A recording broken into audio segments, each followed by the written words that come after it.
अस्सलाम वालेकुम दोस्तों, मैं हूं आपके साथ आयशा और आप देख रहे हैं खबरी मीटर। तो दोस्तों, आज खबरों के इस मीटर में सबसे पहले मैं शुरुआत इन तस्वीरों से करना चाहती हूं, क्योंकि मैं जानती हूं कि ये तस्वीरें आपको अभी तक नोएडा की मीडिया ने नहीं दिखाई होंगी और ना ही नोएडा का ये मीडिया आपको ये तस्वीरें दिखाएगा, क्योंकि इन तस्वीरों में उस शख्स का खून से रंगा चेहरा दिखता है जिसके कहने पर भारत का मीडिया हमास को आतंकवादी और इजराइल को विक्टिम बताता है। खैर, आप ये जानिए कि ये तस्वीरें कहाँ की हैं और इन्हें दिखाने का मकसद क्या है। दरअसल ये तस्वीरें अमेरिका के सीनेट की हैं, जहां अमेरिका के विदेश मंत्री एंटनी ब्लिंकन का विरोध हो रहा है। सीनेट में लोगों ने अपने हाथ लाल रंग से रंगकर एंटनी ब्लिंकन को ये दिखाने और जताने की कोशिश की है कि अमेरिका के हाथ खून से रंगे हैं और जब तक वो फिलिस्तीन के खिलाफ युद्ध में इजराइल का साथ देता रहेगा वो भी खूनी ही कहलाएगा। खैर, यहाँ आपको जिस सीनेट यानी अमेरिका की संसद में ये सब हुआ, वहाँ इजराइल के लिए $14 बिलियन देने की बात की जा रही थी। खैर, आगे बढ़ते हैं और आपको अमेरिका से आ रही एक और खबर बताते हैं। कल पहली बार अमेरिका के राष्ट्रपति ने कहा कि इजराइल हमास के बीच जारी युद्ध में एक ह्यूमन पॉज यानी मानवीय विराम लगना चाहिए।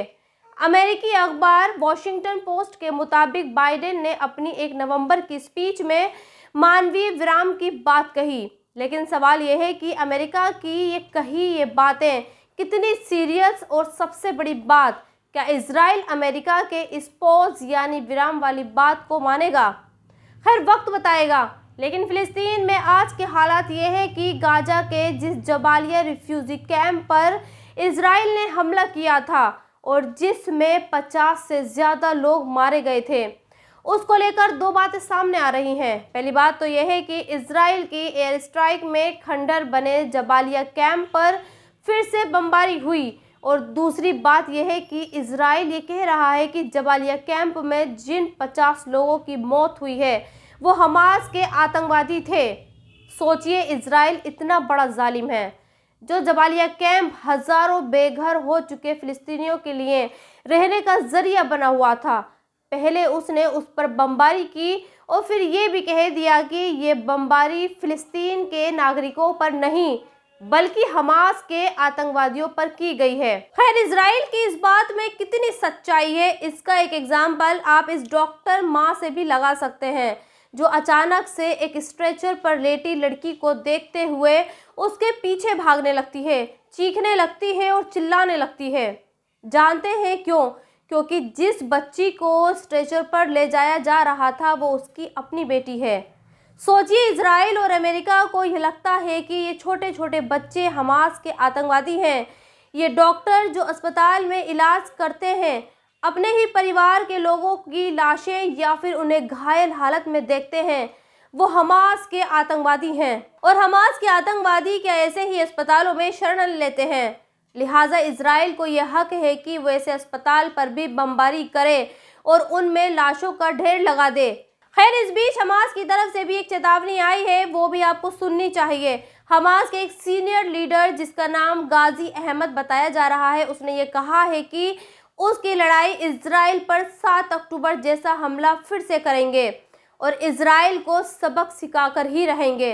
सोचिए, ये लोग कितने जालिम हैं। जिस फिलिस्तीन में लाशों का ढेर लग चुका है और 9000 से ज़्यादा लोग मारे जा चुके हैं, वहाँ अब भी ये मरने मारने की बात कर रहे हैं और ये कह रहे हैं कि वो इजराइल के खिलाफ 7 अक्टूबर को फिर से दोहराना चाहते हैं।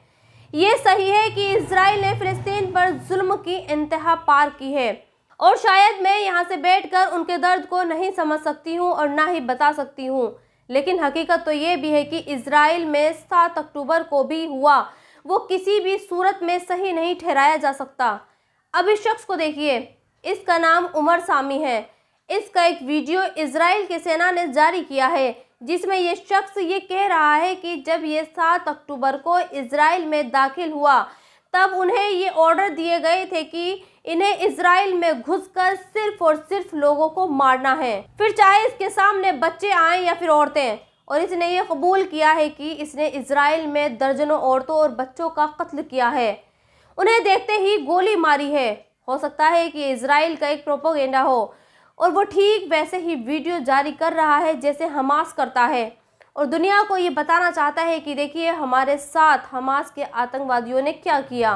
बावजूद इसके इस बात से इनकार नहीं किया जा सकता है कि इजराइल में औरतों और बच्चों का खून बहा है और इस बार ये शुरुआत हमास ने की थी। सोचिए, हमास के जो लड़ाके या फिर आतंकवादी ये कहते हैं कि वो इस्लाम को मानते हैं और कुरान के बताए रास्तों पर चलते हैं, क्या वो किसी भी सूरत में किसी हालत में बच्चों और औरतों को मार सकते हैं? यकीनन इस्लाम इसकी इजाज़त नहीं देता, लेकिन हमास ने ऐसा किया है। अगर उसे इजराइल के खिलाफ जंग ही लड़नी है तो फिर उसे ये जंग आमने सामने की लड़नी चाहिए और इस जंग को लड़ने से पहले इसका ऐलान करना चाहिए। फिर आगे बढ़ते हैं और बात अपने देश की करते हैं, अपने देश के मुसलमानों की बात करते हैं। सोचिए, जिस तलाक को मोहम्मद ने सबसे बुरा बताया और जिसकी बात सुनकर अपने पैगंबर मोहम्मद को सबसे ज़्यादा गुस्सा आता था, आज मुसलमान उसी तलाक को फ़ोन पर बोल देते हैं और अपनी बीवी से पीछा छुड़ा लेते हैं। कानपुर में तलाक का एक ऐसा ही मामला सामने आया है। सऊदी में बैठे एक शख्स ने अपनी बीवी को सिर्फ इसलिए तलाक दिया क्योंकि जब वो अपनी बीवी से वीडियो कॉल पर बात कर रहा था तो उसको ऐसा लगा कि उसकी बीवी ने आईब्रोज बनवाई हैं जो उसे पसंद नहीं है, लिहाजा उसने फ़ोन पर ही बीवी को 3 बार तलाक बोल दिया। अब बीवी थानों के चक्कर लगा रही है और सबको ये बता रही है कि उसके शौहर ने उसे फ़ोन पर सिर्फ इसलिए तलाक दे दिया है कि क्योंकि उसने आईब्रोज बनवाई थी। और अपने भारत का मीडिया इसे खूब बड़ा चढ़ाकर दिखा रहा है। वैसे दिखाए भी क्यों नहीं, इस शख्स को जो सख्त से सख्त सज़ा मिलनी चाहिए। खैर आगे बढ़ते हैं और बात करते हैं एक और मुस्लिम मुल्क पाकिस्तान और अफ़गानिस्तान की। जी हाँ, ये दोनों ही देश फ़िलिस्तीन के लोगों के लिए अपना गुस्सा दिखा रहे हैं। पाकिस्तान के लोग तो ये भी चाहते हैं कि उनके पास जो एटम बम है वो एटम बम इजराइल पर गिरा दिया जाए और उसका खात्मा हमेशा हमेशा के लिए कर दिया जाए। वहीं अफगानिस्तान भी ये कह रहा है कि सभी मुस्लिम मुल्कों को इजराइल को कच्चा तेल देना बंद कर देना चाहिए, लेकिन इन दोनों मुल्कों को बॉर्डर पर भटकते ये लोग नहीं दिख रहे। खासकर पाकिस्तान को तो बिल्कुल भी नहीं दिख रहे। पाकिस्तान को तो इन लोगों में मुसलमान नहीं अफगानी नजर आ रहे हैं और वो चाहता है कि ये लोग उसके देश को जल्द से जल्द छोड़ दें। खैर, ये वो लोग हैं जो अफगानिस्तान के हैं और पाकिस्तान में बतौर रिफ्यूजी रह रहे हैं। चूँकि इनके पास प्रॉपर डॉक्यूमेंट्स नहीं हैं, लिहाजा पाकिस्तान अब इन्हें अफगानिस्तान डिपोर्ट कर रहा है। सोचिए, जो पाकिस्तान फ़िलिस्तीन के मुसलमानों के लिए हमदर्दी दिखा रहा है, उसी पाकिस्तान को अफगानिस्तान के ये मुसलमान रिफ्यूजी नज़र आ रहे हैं। खैर आगे बढ़ते हैं और बात अपने देश की करते हैं, जहां इन दिनों हवा जहरीली हो चुकी है। जिस चार्ट को आप देख रहे हैं, असल में आप इसे ग्राफिक्स चार्ट भी नहीं बल्कि नॉर्थ इंडिया का आसमान समझिए, जो आपको ये बता रहा है कि जिस हवा में आप सांस ले रहे हैं वो सांस लेने लायक नहीं है। WHO ये कहता है कि इंसान को उस हवा में सांस लेना चाहिए जिसका लेवल 50 से 100 के बीच हो, लेकिन आप अगर गौर से देखेंगे तो इसमें कोई भी नंबर आपको 50 और 100 के बीच नहीं दिखाई देगा। ये नंबर 300 से 500 के बीच है। लिहाजा अब आप ये अंदाज़ा लगा लीजिए कि आप जिस हवा को सांसों के ज़रिए अपने फेफड़ों तक पहुंचा रहे हैं वो कैसी है। खैर, इस वीडियो के सबसे आखिर में बात करते हैं आराध्या की। ऐश्वर्या राय की बेटी आराध्या की ये पहली पब्लिक स्पीच है जो उन्होंने अपनी मॉम के 50वें बर्थडे पर दी। इसमें आराध्या ने कह रही है कि वो अपनी मॉम से बेहद प्यार करती है और आराध्या ने ये भी कहा है कि ऐश्वर्या राय ने उनके लिए जो अब तक किया, और आराध्या ने ये कहा है कि ऐश्वर्या राय ने उनके लिए जो अब तक किया वो इनक्रेडिबल है, यानी उस पर विश्वास नहीं किया जा सकता। और आखिर में आपके लिए ये वीडियो भी, आज आप इस तरह के वीडियो दिन भर देखेंगे। आप आज नोएडा की मीडिया को आप 2 लोगों का पीछा करते हुए देखेंगे, एक केजरीवाल और दूसरा ईडी आज केजरीवाल से पूछताछ करेगी शराब घोटाले के मामले में। अब ये पूछताछ कितने घंटे चलती है और इसमें पूछताछ में क्या क्या सवाल पूछे जाते हैं ये तो ईडी वाले ही जानते हैं। लेकिन हाँ, मैं इतना ज़रूर कह सकती हूँ कि आम आदमी पार्टी ये चाहती है कि केजरीवाल गिरफ्तार हो जाए, क्योंकि आम आदमी पार्टी पिछले 3 दिन से यही कह रही है कि ईडी वाले केजरीवाल को गिरफ्तार कर लेंगे। केजरीवाल को ऐसे ही गिरफ्तार कर लेंगे जैसे सत्येंद्र जैन को किया था, जैसे मनीष सिसोदिया को किया था, जैसे संजय सिंह को किया था। अगर केजरीवाल ईमानदार है तो फिर ईडी का सुप्रीम कोर्ट भी केजरीवाल पर आरोप साबित नहीं कर सकता।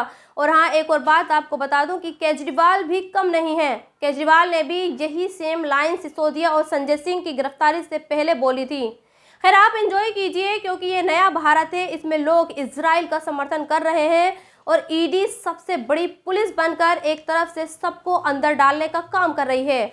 लेकिन हैरानी ये है कि ईडी की सारी कमियां, सारी खामियां सिर्फ उन्हीं नेताओं में नजर आती हैं जिनका ताल्लुक बीजेपी से नहीं होता। तो दोस्तों, इस वीडियो में इतना ही। आप भी अपनी राय कमेंट्स बॉक्स में लिखकर मुझे ज़रूर बताएं और अब तक आपने मेरे चैनल को सब्सक्राइब नहीं किया है तो प्लीज़ सब्सक्राइब ज़रूर कर दें। शुक्रिया।